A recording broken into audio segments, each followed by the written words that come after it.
Well, good evening, everyone, and welcome to the latest episode of New England Outdoor Life.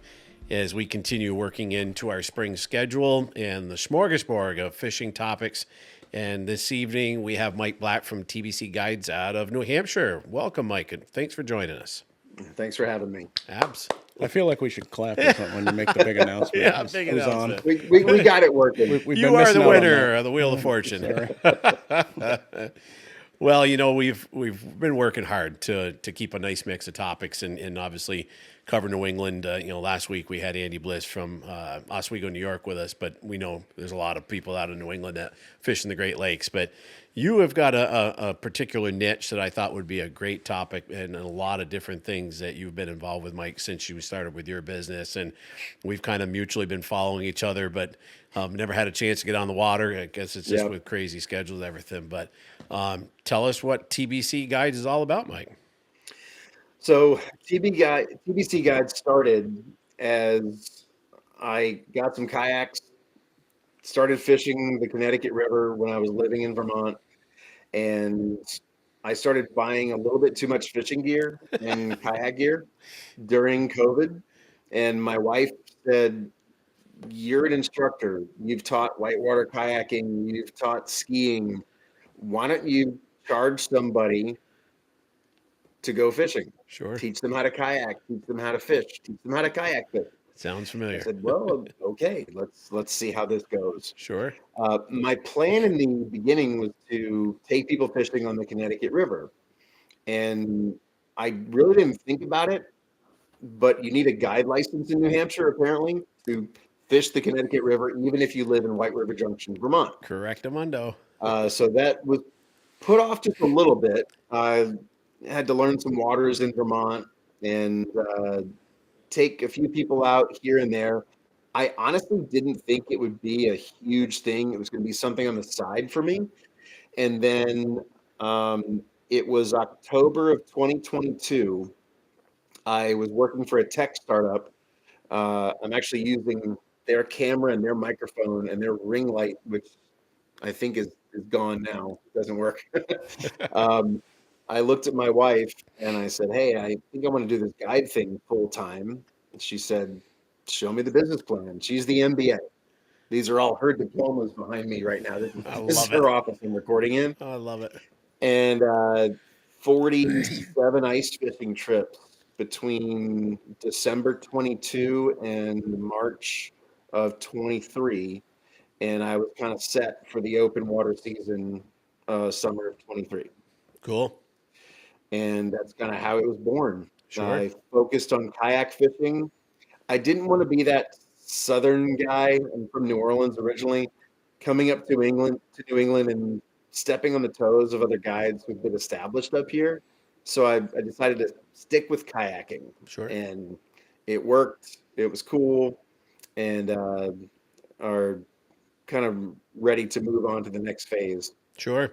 Well, for those of you that are listening in, I think that the Connecticut River gets its fame in two different fashions. You know, anybody that knows the upper Connecticut thinks of fly fishing, the Pittsburgh region, Colebrook, trout waters. And then the other end of the Connecticut River down close to the ocean, everybody thinks the salt run of shad, stripers, that type of stuff. But in your region, you're in an area that's got a much different fishery, a lot of warm water species, but with varying types of waterway there. So tell us about it.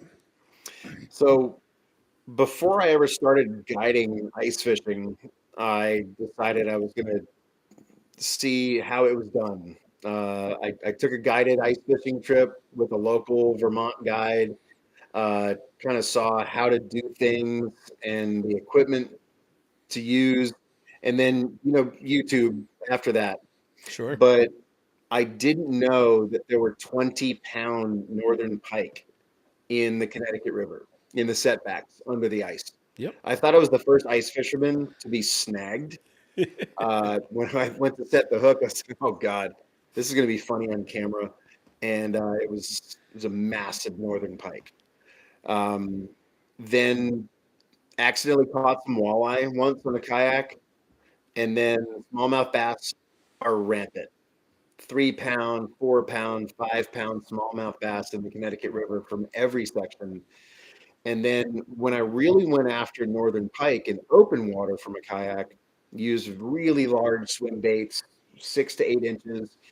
And I think I'm the only person to ever be upset about catching a 6 pound largemouth bass in a Connecticut River setback on a pike swim bait. Yeah, And once I realized what was in there, I really just really started focusing on the Connecticut River, and sure.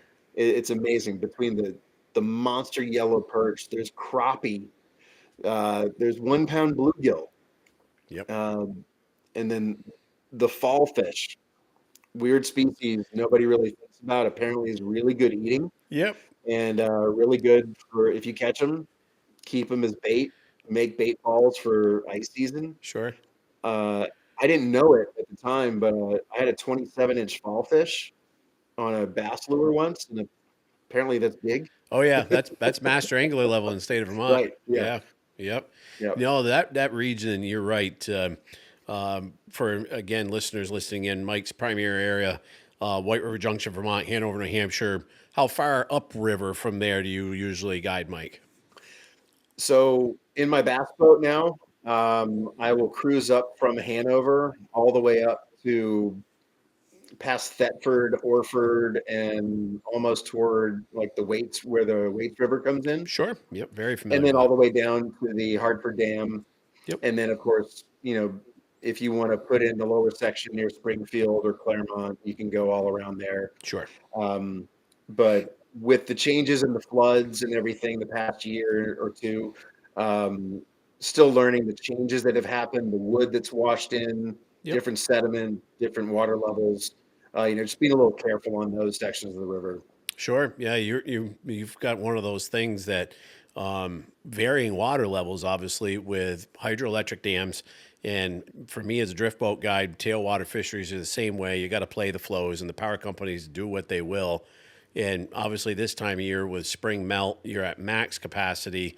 And then as the summer goes on, one of the things that I learned with the Connecticut River is you've really got to watch the flow cast and looking depending on below what dam you are, whether it's the Wilder, the Bellows Falls, et cetera, and what waters you're going to be able to have that you could navigate with a motorized boat or with a drift boat, or now you're just kayak fishing because that's all the water that was available.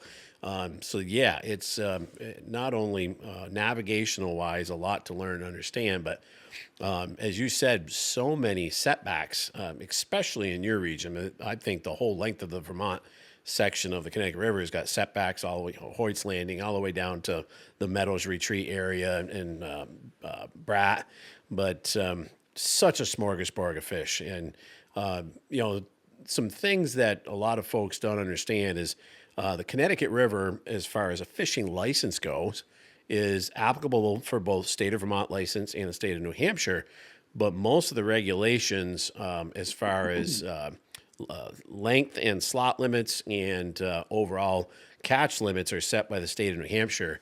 And I love the slot limit system they've got for walleyes there, but also their pike management program is better than ours here in Vermont. I won't lie. And I think you're going to see that worked on. I'm very close friends with Sean Good, our pike and muskie manager here in Vermont. And I think there's some things coming down the pipe, but I won't let any more out on that. But yeah, tell us about the pike and walleye management for the river there. So last summer, I had a group of people that wanted to go out on the river to catch walleye for dinner. And you can keep walleye in the Connecticut River under 16 inches, over 18 inches, 4 fish, only one can be over 18. Correct. We caught over, I would say 15 to 17 walleye. Every single one of them was 17 to 17 and a half inches. They didn't even want the photos. Sure. I made them hold the fish for the photos, and I've never seen people so upset for catching that many fish. I mean, and we're just trolling, Sure. we're trolling and casting. We went to a couple spots and jigged, used the live sonar to see what we could get. And we ended up at 25 feet on a rock pile jigging up rock bass. Yep. So we moved on. Sure. Now the pike conservation and everything that's going on in New Hampshire and on the Connecticut River is great, and there are quite a few people on the river that catch the pike. I've never met anybody that keeps pike in the Connecticut River. I know they do. I'm a catch and release fisherman, except when someone says they want to go catch fish to take home for dinner, we'll attempt to get our limit. We end up with more yellow perch than we know what to do with, which is sometimes better for people traveling and visiting up here. Sure. They taste more like snapper. They're crunchier to fried tacos. Walleye, to me, honestly, is a little bit more of an acquired fish taste. Yeah, a lot of New Uh, Englanders love it, but yeah, that again depends on what exactly. you're growing up used to. But they've read about it. Sure. It's not that they've had it before, and so the yellow perch seems to be the fried fish taco favorite over the walleye. Sure. But yeah, I love the fact that it's interesting, and you get to tell somebody. It's always, it's suspenseful. Like, oh, is it under 16? Oh my God, is it over 18? Sure. And you have three people in the back of the boat saying, yeah, yeah, yeah, it's there. And then you got the one person going, I don't know. It's always fun just waiting for that. Sure. Yeah. Yeah. I And the think. game warden, and the game warden, when she's Heidi Murphy, she's our local game warden. And she usually has someone she's training, a younger officer on the boat. And she'll come up to me and she'll say, hey, do you have any fish for us to measure? No, I'm sorry. We're They're throwing them all in back the today. slot. Only 17s. Sure. Yep. And she's always heartbroken when there's no fish in the live well for her subordinates to measure. Sure. Sure. Well, I think that it goes to show, I've followed for years what New Hampshire went around, especially with the Connecticut River regs and trying to come up with a good balance. And that is a great walleye fishery there. And anybody you talk to that's fished that river will say that slot limit has done wonders for it. And you've got a ton of good breeder size fish there.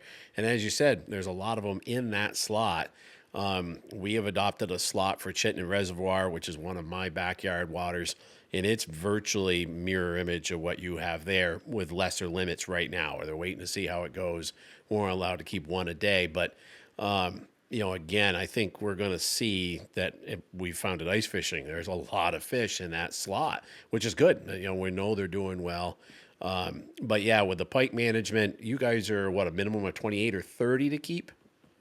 I believe so. Yeah, I should know last night. this. I haven't looked today because I don't keep them. Yeah, and I am like you. I have really changed my outlook on life and the type of style of guiding I do.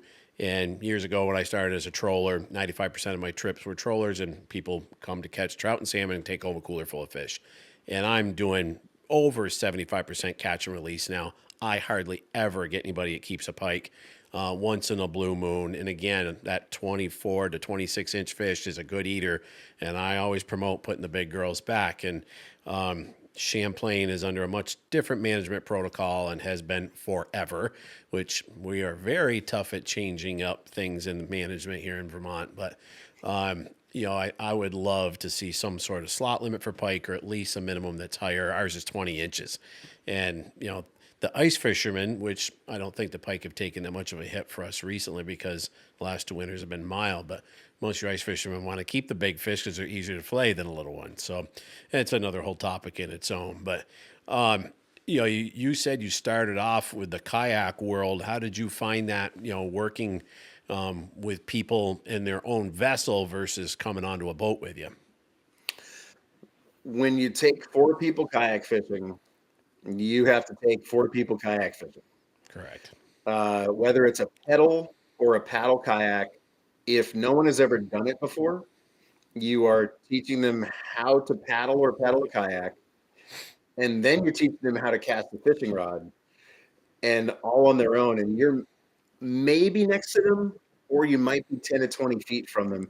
And when you hear fish on, and you're over here and you're pedaling, hold on, and you're calling commands from one side of the lake to the other, and you just hope to get there before the fish is gone. Sure.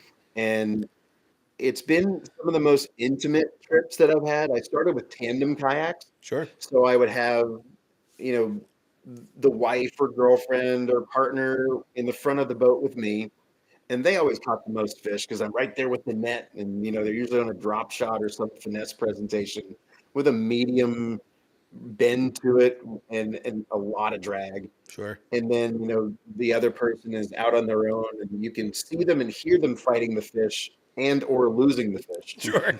Um, but it really set everything apart in terms of other fishing guides in the area, because people looked it up and said, well, I can kayak. Well, I know how to fish, I think. Let's see how it is from the kayak. Sure. Or you'll have, the traveling partner will love kayaking, wants to see, I give them binoculars. And then the other person, they're all fish Sure. the whole time. And so you have one person who's there for the sights and sounds, one person is there for the fish. No doubt. And it's created a different clientele. And then when they call me back and say, hey, we're coming back out, would love to go fishing again. Well, I got a new boat. Do you want to try this? And then they either never look back, or they say, let's go do the kayak again. That was a little slower. That was more our speed. Sure. Sure. No, like you said, I think that intimate, hands-on, and obviously the workload that goes with bringing multiple kayaks, all the equipment, all the stuff that you've got set up on them. And we could do a whole podcast in its own about kayak fishing and the amount of technology that has come along with it. But that's, as a guide, is a lot of work for the tournament guys that are doing it. It's one of the fastest growing avenues of the sport today. But to be guiding it and having, multiple fishing kayaks, which are a bit beefier and meatier than your traditional luxury touring kayak. And once you start adding all those goodies and gadgets and charging batteries and making sure everything's functional, having enough tackle for each one of them, it's a lot of work. And my son and I, had actually contemplated starting a branch of virtually a mirror image of what you and Tim Moore are both doing. Logan's life turned a little bit with his job here in Vermont and his guiding out west. And I already had 2 pedal kayaks purchased. One has got sold last year. The one's still sitting in my garage, and we shall see. I think my partner here wants to give it a shot. So he told me, don't sell it just yet. We're going to check it out at least, see what it's like.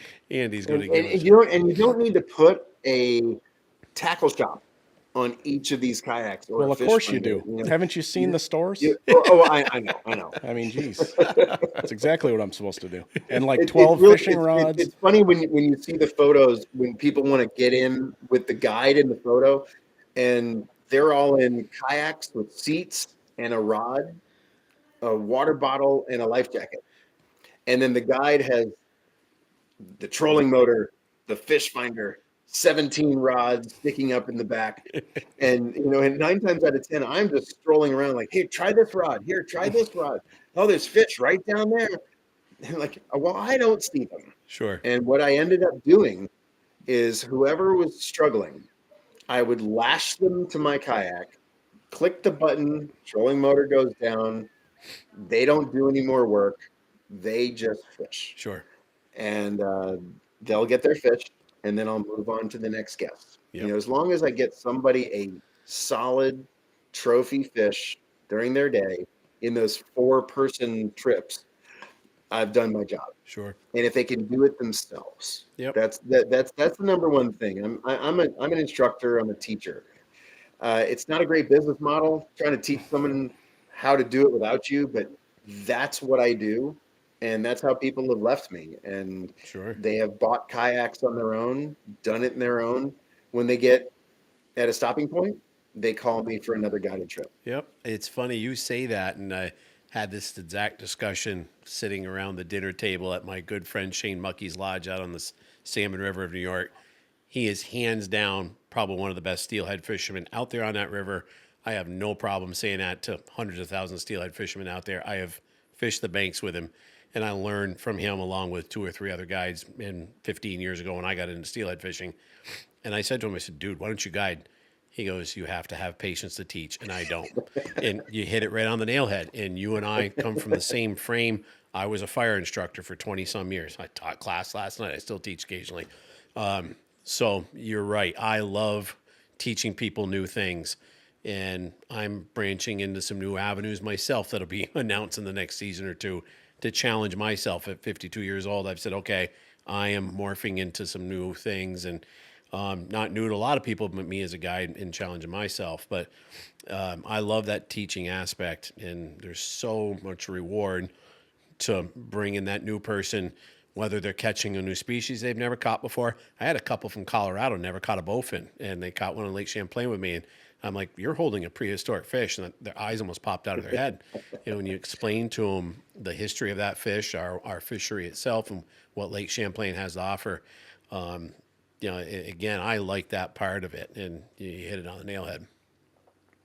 And when it comes to the new guides that are studying for their guide license, whether it be New York or New Hampshire or Maine, uh, the New Hampshire Outdoor Learning Center in Wolfboro, I'm very involved in. Last year, there were a number of people that were getting ready to go for their guide license exam for a second, third time, and just wanted a little extra help. And I said, first of all, what region are you guiding in? And we run through some scenarios. What Sure. would you do here? What would you do there? And I would give them my take. And then if you can just teach something to somebody with a different perspective, not something to memorize that you can just rehash, in a canned sort of presentation back to an examiner, but something that will give you a train of thought to make you the guide thereafter to pass that exam.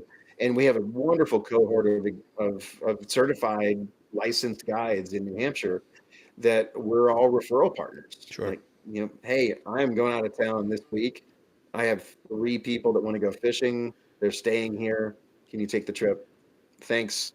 And then next time when they're out of town or I'm out of town, whatever, we can trade guests, and Yep. it's just great. Yeah, I have, excuse me, gone through the guiding process in New York, New Hampshire, and Maine, all of them, um, and just to learn about them. And I used to be very involved with our guide association here in Vermont, and still legally the president of the board, but that's another topic too.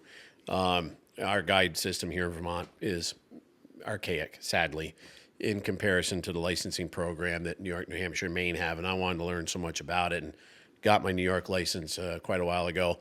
And I went and took the New Hampshire test just to try it. And I was amazed. It was way outside the realm of anything I've done in the outdoor world. It was a lot like an entry exam to get into fire or law enforcement, which I was used to. But I realized I needed to buff up a lot more before I'm going to achieve that New Hampshire license. Now, having my Coast Guard captain's license and my New York guide's license virtually is all I need for the workload I've got now and then some. So it was just looking at putting another feather in my cap, and I'm sure at some point I will achieve that. And you and I may chat off the air about that too. So funny things that can come out of different relationships. But earlier on tonight, before we started recording, you were talking about working with kids, and I know I again followed you through social media, and you've got some really niche things that you do to not only help kids, help people with learning disabilities, and military folks too. Tell us some about that. So I have now a 9-year-old daughter, and when I first started this, she was what, 6 or 7, just starting elementary school. And there are times in the school year where there is no school. And I quickly realized that I'm not the only parent looking for childcare on days when there's no school. And someone said, would love to book a trip with you when my kids are out of school. How much does the trip cost? Well, maybe we'll save up for one in the future, and we'll call you down the road. And I had a couple of these conversations, and I realized that there's a little bit of a financial barrier to get some of these kids out on the water, whether it be on the ice or in a boat or in a kayak. So I decided, well, let's get 3 to 4 kids open water this year, 4 to 20 kids out on the ice. Lower the price per kid per day, and let's get some kids out fishing. And it'll balance itself somewhere. You know, there's a break-even point. That break-even point has gotten a little bit bigger, narrower. I don't know how you can describe it, but I'm now doing 4 weeks out of the year when kids have no school for kids fishing camps. 2 weeks in June, 10 days in August, 1 week in the winter, February break, and then any day that there's no school, Veterans Day, Columbus Day or Indigenous Peoples Day, um, any Martin Luther King, any day there's no school, they teacher in service days, those days that you knew were on the calendar, but as a parent, they're tomorrow, but you forgot about them. There's usually a kid mini camp that I've set up. Wicked. So, and parents, if you take your child from 9 to 3 any day, sometimes they don't care what you're doing with them.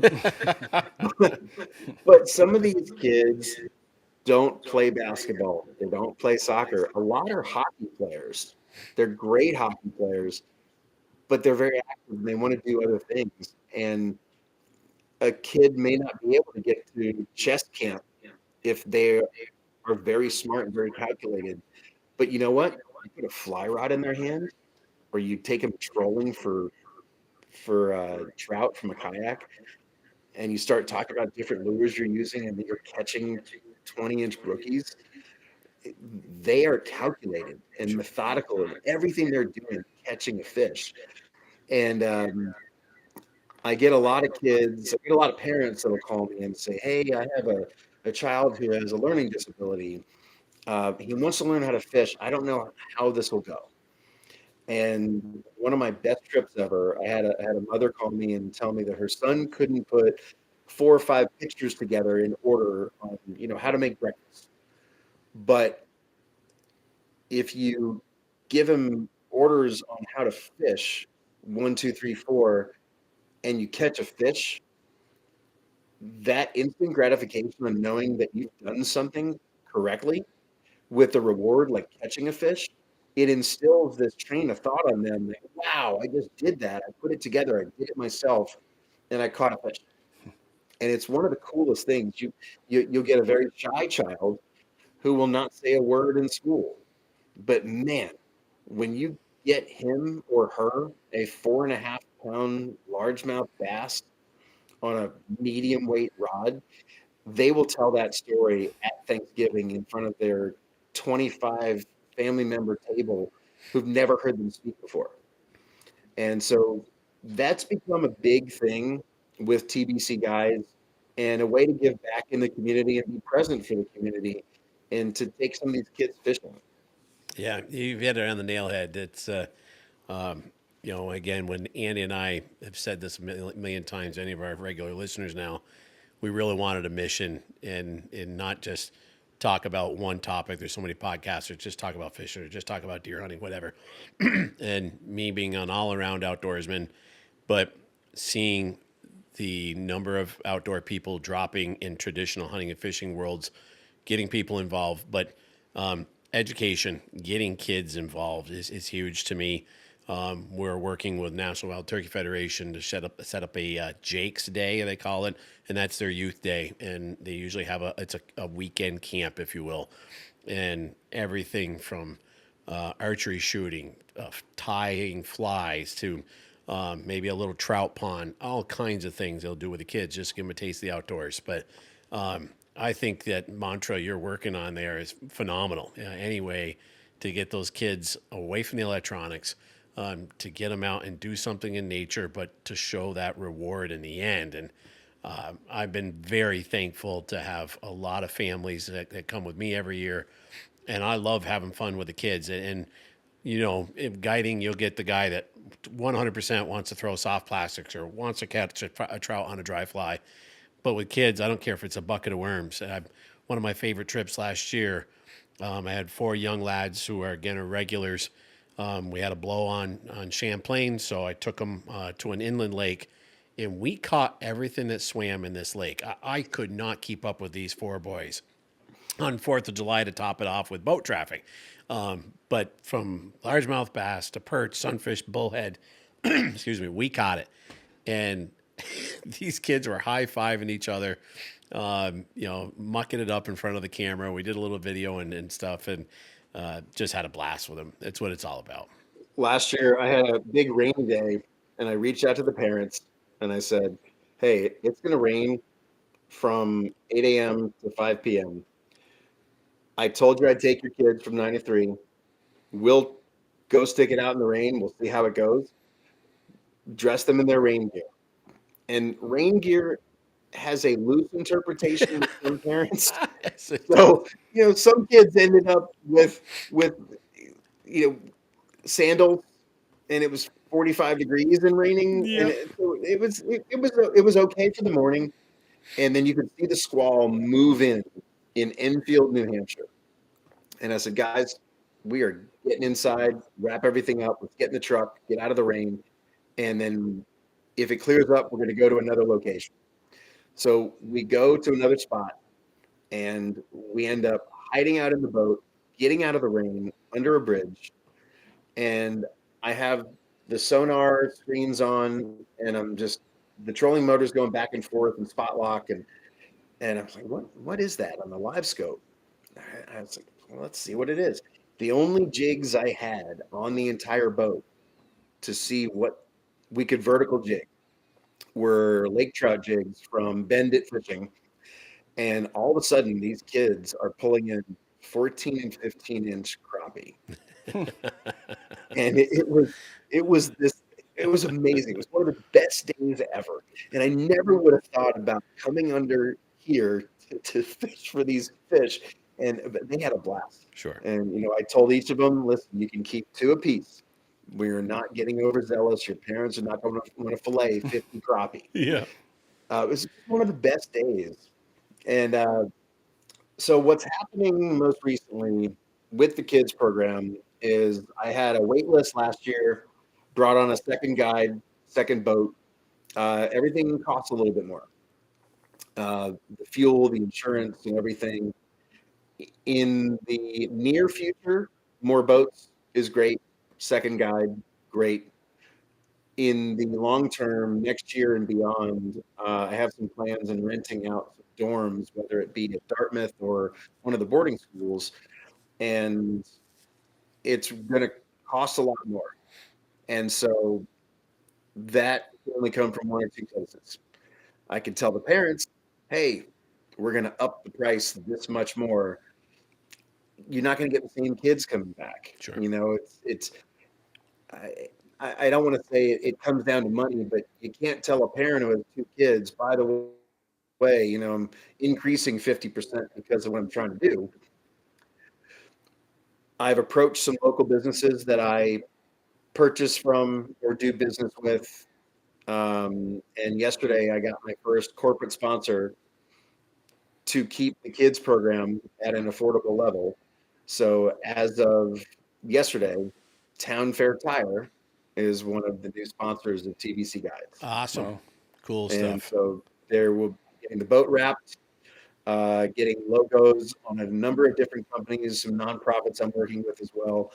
I had another conversation with another company today, emails with another company, and hopefully going to get about 4 or 5 just to offset some of those costs to keep the kids program where it is, to keep these same kids coming back year after year and new kids joining. Sure. And the truck is going to have some new stickers on it. The boat's going to have some new stickers on it. I'm not a professional tournament fisherman.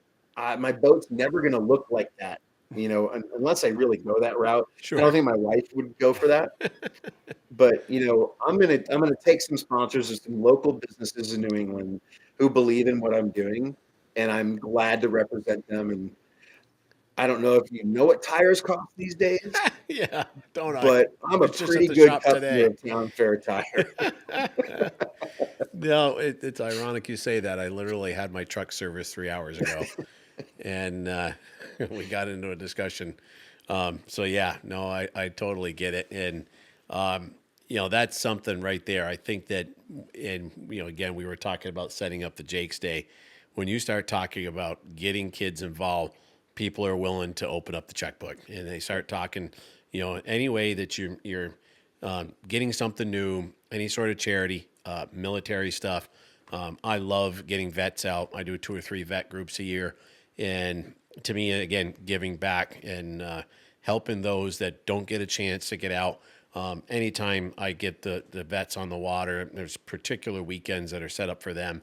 It's 100% donation. They generally pay me anyways, but to me, it's about getting them out. It's at this stage of the game, I want people to be able to taste and see just what we have to offer. And you've done the same thing there. And if you can get a kid to pick up that fishing rod and catch that first fish, no pun intended, they're hooked for life. And I think it can go in amazing places. So kudos to you. And the veterans organizations I love working with, the fly fishing ones especially. I met a guy 2 years ago. He makes nets, like 16 phases of lacquer. He paid me back with making me a net. I'm scared to use it. It's so nice. But I'm drawing a blank on the organization. What are a couple of them? Project Healing Waters? Yes, Yeah. sorry. Project Healing Waters. Yep. And I told him, hey, I'm going fishing tomorrow. Why don't you come? I said, was it fly fishing? No. And I gave him a rod with a whopper plopper. He said, what is this? So just trust me. And it's every time he would reel it in, he'd laugh. And I said, just wait. And he said, I don't know about this, Mike. This is a big noisy thing. And 5-pound largemouth later, and he said, fly fishing what? And so it's doing something. I like doing the unconventional things with these organizations. Like I'm glad that you fly fish. It's great, but just come out and hold a spinning rod for 2 seconds, or a bait caster. For sure. I did start fly fishing a couple years ago for pike and bass. I'm not much of a trout fly fisherman yet. I have my waders. I've gone salmon fishing up north in Vermont. Amazing. It's still a bobber. You can call it an indicator, but come on, it's a bobber. Yeah. But next Thursday at the Lebanon Opera House in Lebanon, New Hampshire, is the fly fishing film tour. I was going to bring that up. Thank you so much. Yes. Yep. And I've donated a trip for 2, pike fly fishing trip, for the raffle. And every ticket sold at the show, it comes with the raffle ticket. Cool. And they'll read the winner that night, and I'll be set up at the table talking about my fly fishing sponsors and rod sponsors and things like that. But I'm really excited to see the film series, because I used to go to the Banff Mountain Film Festival. Loved it when anything had to do with fishing or any kind of conservancy of any streams, rivers, or lakes. I'm really excited. They do a great job with it. I'm going to try and get over to your event. I'm headed for the Salmon River the next morning for 2.5 weeks. So it's going to be a stretch. It's that time of year. Andy and I were talking before we went on the air, and it's getting to helter-skelter time, as we all know. It's that time of year. I've still never caught a salmon, so you want me to come visit you for a day, let me know. Well, it's I get asked that a lot when Champlain, and I have found our Atlantic numbers have kind of ebb and flow over the last 10 years, and we can have a couple good seasons and then some years that and again, I'm a troller. I don't catch Atlantics via fly. We just don't have the tribs that I can charge people and say, yeah, we got a great shot. You might get one a day. But totally different with the steelhead stuff, and king fishing with a fly rod is something that is bastardized, unfortunately, with a lot of people and what they do with it. It's not fly fishing for 99% of the people out there. There are people that legitimately catch them on a fly, but again, it's not something that I profess to guiding to. But the reality is that everybody's got a taste of things that they have had experience with, when they're looking to book a trip, and then you throw something else at them and say, hey, have you ever caught this species before? And I'll use for a perfect example sheep's head on Lake Champlain. And, I was starting to catch them by accident 6 or 7 years ago, usually jigging for smallmouths.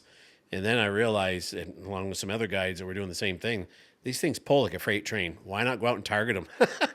And when you get somebody that cranks up a 12 to 15 pound sheep's head, they're like, oh my Lord, what was that? And almost pulls their arm out of their socket, So you're right. It's just finding that little thing that they haven't done before. But, as far as the fly fishing film tour, I got off track there.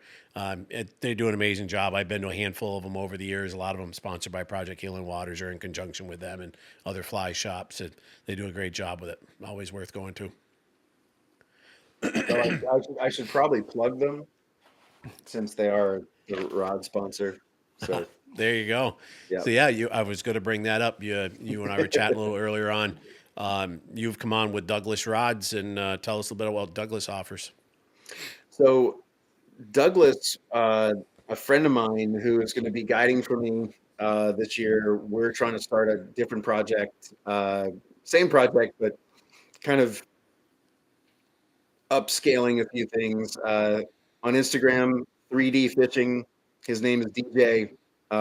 Incredible fisherman, very competitive bass fisherman. He's an accomplished chef, and he chefs to pay for his bass tournaments. There you go. Amazing guy. But last year we went fishing together, and I was using the rods that I previously had relationships with, and he was fishing with Douglas. And I got a great largemouth, broke the rod, and I got the fish. I got the fish boated, no problem, but the rod broke. And I said, DJ, give me one of those rods. I put the the jig bait caster on one of the Douglas rods, and then 2 docks later, I get another largemouth, and it felt amazing. Mm-hmm. So had a conversation with Douglas. I said, hey, here's what I want to do. I produce a lot of content. Would love for you to share some of my content, tag TBC Guides. And I mean, they turned right around, they did it. And ice fishing came around, and they made ice fishing rods this season for the first year. And again, sent them some content. Boom, it was posted. It was amazing. But their new X Matrix series and the pros that are using this now, when you get a medium heavy rod that bends like a medium and you don't lose a fish, it's a different experience. For sure. And their series down below that, LRS, this beautiful bright blue on every rod that they have, they don't break the bank. They have the technology and they have the feel to them that makes every fishing line feel like it's the most expensive line. It makes every reel that you're using on their rods feel like a $300 to $400 reel. And the culture of Douglas, the people who fish for them, DJ included, I mentioned to some clients who are holding these Douglas rods who are catching largemouth on smallmouth on the Winnipesaukee. They're fly fishermen. They're drop shotting for smallmouth. Douglas makes spin rods? Yeah. I have 5 Douglas fly rods. I said, Douglas makes fly rods? So I actually just got my first Douglas fly rod. I'm really excited to use it. Yep. I'm putting a Sage Enforcer 910 on it, and it's going to be my pike and bass rod. Sure. My best smallmouth ever, 6 pounds, was on an 8-inch pike fly and on a pike setup. I'm really excited to keep repeating to do that. Cool. But they're just amazing people. I mentioned I'm doing the fly fishing film festival or film tour, and they sent me a care package with a bunch of hats, a bunch of banners, and catalogs. Wicked. They're right there with me, and I love being part of it. Even though I'm not a competitive bass fisherman, I feel like I'm part of the Douglas family. Sure. What's interesting is I just learned that they make something other than fly rods, because that's all I'd ever heard. Sure. So literally, I had no idea. Well, so that's how they started, was with fly rods, and you're right. I know a couple of the tackle shops out on the Salmon River. Again, the Douglas and Salmon Run is out there, and then the Douglas rod started, and then I was at Dan Kenny's show probably 3 years ago, and here's a whole booth set up with all bass rods, and I was like, oh, okay, I didn't realize. And they had bait casting rods, they had spinning rods, they've got a trolling line now. They've really done it up, and I don't currently pro staff for them. Might be working on that. That's another topic, but I can tell you, everybody I've talked to says their customer service is phenomenal. It's there's no, as you said, the turnaround's great. So it's good to hear. Sims, Guess what? Sims makes rain suits for bass boats and bass fishermen. They make gear for non-fly fishermen. It's pretty amazing what they're doing. And I had a pro staff relationship with Sims as well, and I'm very rarely not wearing something Sims. Yeah, no, a lot of the guides out on the Salmon River use Sims products and had good luck with them. I'm kind of a jack of all trade of different things I wear from day to day, depending on waders and vests and rain jackets. I think excuse me, I think I've got a half dozen different rain jackets all across, and all depends on the day and what I'm feeling I'm going to wear. So, you were, we kind of skipped over. You've more transitioned to boat work, and what's your normal range of around New Hampshire, and what vessel do you do most of your time on now, Mike? So I lucked into a used 2022 Skeeter ZXR 21 foot. Uh, the guy that owned this before, his wife slipped and her leg got stuck between the shallow water anchor and the boat and almost snapped her leg. And I Ouch! think she Wow. said something to the effect of, "It's me or the boat." And so he listed the boat for sale.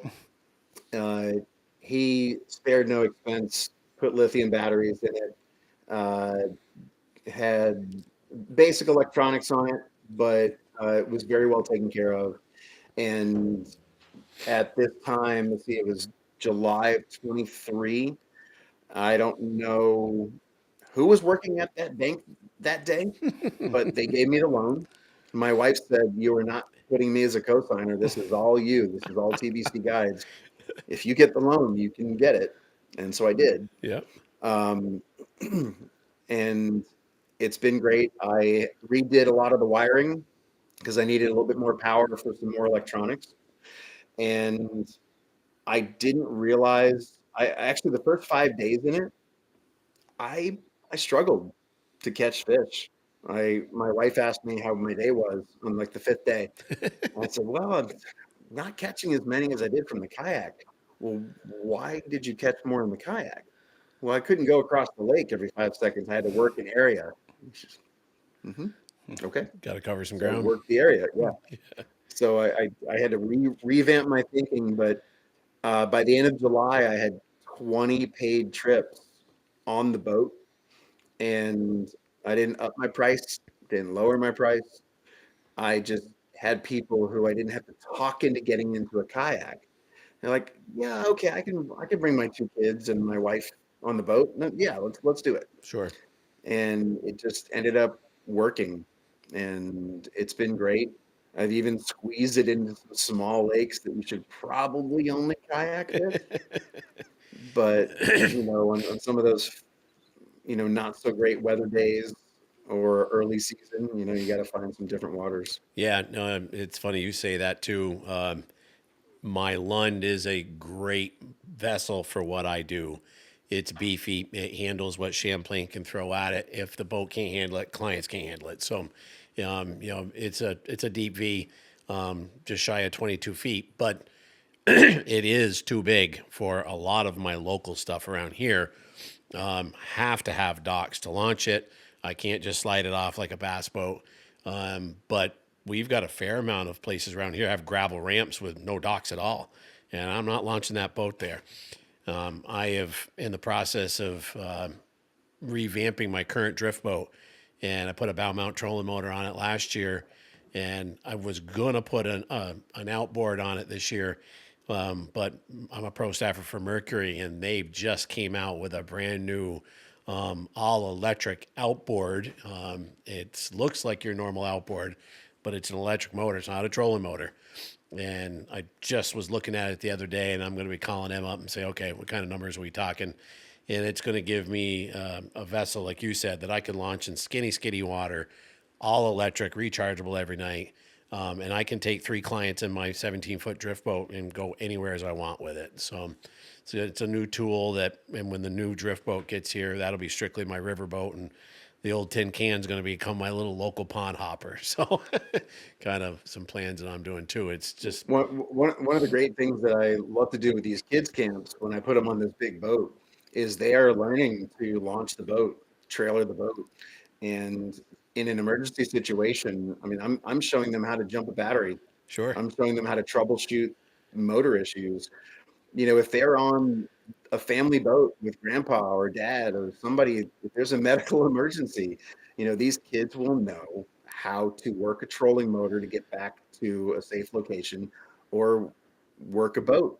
And they'll be able to radio or call for help, or they'll be able to look at the fish finder and look at the GPS, and they'll say, I am right here. Yep. And so we work on a lot more than just fishing. Yep. It's really cool having it. And my wife works as a consultant in the insurance space. So every day when she leaves some sort of meeting, she's like, are you insured for taking kids in the truck to this lake? And you're crossing state lines and this and that. And can I see your waiver, please? And it's so much stuff. But if you treat every guest like you would treat your own child, everybody's going to stay safe. And it's just you're safe, you're fun. Yep. That's a hot topic. I think that goes on. I don't care what state you're from, and I always encourage people, no matter what type of lifestyle or business you're looking to get into, you have to take that leap of faith and try for it. And as we said, in the guiding world, every state's different, the regulations, but having somebody that's trained, that's licensed and insured is very key. And unfortunately, in my wonderful state with no guiding regulations, the pop-up guides with questionable insurance or lack thereof is an issue that unfortunately they can get away with because there's just nothing out there. And I always say buyer beware. Do your due diligence and your homework, and take a look at what that particular service has got to offer. What do they have for referrals? And any of that type of stuff is just to making sure. And I have a $2 million policy for a reason, and that's never going to change. So that's what it's all about. I secured myself a couple local, more private ponds for kayak fishing when I first started. And one of the first things from the property owners, I need to be co-insured on your policy. Yep. And every single year, the board of those clubs or properties ask for that documentation. Yep. And it's very simple. It may cost you an extra couple bucks here and there, but the $2 million policy is when someone asks, you're right there. You have Yep. it. I've got two resorts on Lake Champlain I work with, and that was Yep. their stipulation. We'll kick a client or two to you here and there, but you've got to have a binder to cover us. Yep. Not a problem. So it's the name of the game, and unfortunately, our world today. It's the world of liability. You got to cover every aspect. That's for sure. But Do you have a terrorism clause? no, we haven't gotten that far You yet. don't have that one? No. That's it. It's in mine. The underwriter asked, do you operate on any dam controlled bodies of water? I said, yes. Well, if that dam is blown up and it is deemed to have been any sort of terrorism, domestic or international, you need this clause in your insurance binding contract, and it's $5 extra. Oh my Lord. Yeah. And I wouldn't even have thought of that. Sure. But it's there. Those are the type of things that I guess until you ask, it's make Yep. you scratch your head. But again, that is our world we live in today. Well, I can't thank you enough for joining us, Mike, and telling us all about what you've built. And again, I've followed you a ton on social media, and you've done incredible things with your Instagram stuff, and shows today's world that if you've got to have good technology to pique the reader's interest, I guess I would say. But hopefully we'll look forward to having you again. Wait a minute. Maybe getting on the water. You showed us a cool little reel before we came on. I don't think we got to that, did we? No, and I don't think we got to that at all. I think you should show that. Okay. And tell us what it was, because you didn't even really get to tell I us. totally forgot about Okay. that. Yeah, I should have brought that up when I talked about the different students. Yeah, that's right. So April is Autism Awareness Month, and there's a gentleman, actually, I bought my snow dog from him this year. He's a corrections officer in New York State, and his son is autistic, and he'd never seen this before. And I showed him, and I said, "Hey, I would love to have you and your son out on the boat at no charge. I want to see him use this fishing reel and watch him fish with it." So, Six Gill Fishing, they're in Texas. They made this, I want to say back during COVID, they did a fundraiser for autism awareness.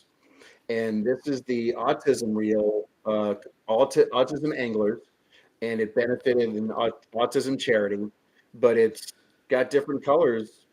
And so if you have an autistic child who, again, basic, how-tos, maybe they can't follow, but you know what? They can do colors. Sure. You open the green, you reel the red, hold the blue, and the yellow spins, and when you catch a fish, you're doing it right. And so I hope they bring these back for sale. I have 5 of these. I use them in ice fishing as well as open water. But sometimes, I will hand the only reel that's ready with a jerk bait on it or something uh, is one of these, and I'll hand it to one of the adults. And I'm like, what am I, 4? And then they'll hook their first 4-pound smallie Right. on a jerk bait, and they're like, and they change their tune, Sure. and then everybody ends up fighting over the colorful reel. But again, this is Autism Awareness Month, and uh, some of the most rewarding days you'll have on the water is a kid who may not be able to do what you would say is normal for a child in school, but you can teach that kid how to fish. You And got it's it. really cool. Amen to that. Yeah, for sure. Well, kudos to you, and I love that. That's any way that you can get somebody, especially special needs, to have them out. That's what it's all about. Well, I see big things to come for you, Mike, and the Thanks, best of sir. luck I to you. And appreciate it. I'm sure we will have lots to talk about in the future. But And um, let me know if those ladies book a trip with you. I They promise wanted to you, I go to will. Champlain, so Yep. you're my referral source on Champlain. Good stuff. Good stuff. If anybody's looking to book a trip with you, how do they find you? TBCGuides.fish, or if you want to check out daily what I'm catching, at TBC Guides on Instagram. On Instagram. Perfect. Well, let's hope Mother Nature is going to cooperate here in the near future. We got one more round of what Yep. coming tonight by the sounds of it, but looking forward to getting on the water. My guide season starts end of next week. So good luck to you, my friend, and we'll look forward to having you again. Thank you so much, everybody, for listening in again to New England Outdoor Life. Tight lines.